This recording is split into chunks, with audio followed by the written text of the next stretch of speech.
because mukhang matatalo sila sa midterm elections dahil ang lakas ng votes rate sa 9 candidates ng PDP laban. At mag-ingat kayo ha, I warned you about the budget. I'm warning all of you about election cheating. VP, who do you think should be held accountable dito sa mga nangyaring senaryo ngayong araw na to? Sino? Ang entire administration. Yes.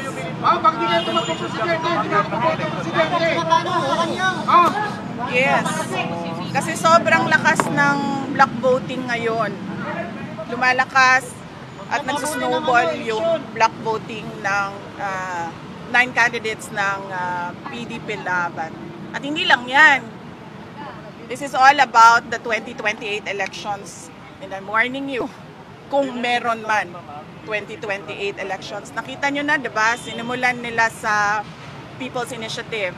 Hindi sila nagtagumpay.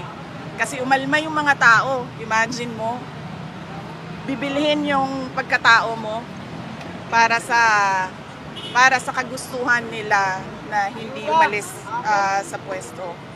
Tapos, sumunod ay impeachment para tanggalin yung kalaban, posibleng kalaban.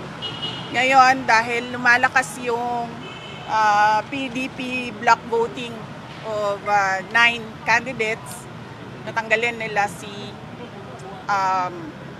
President Duterte.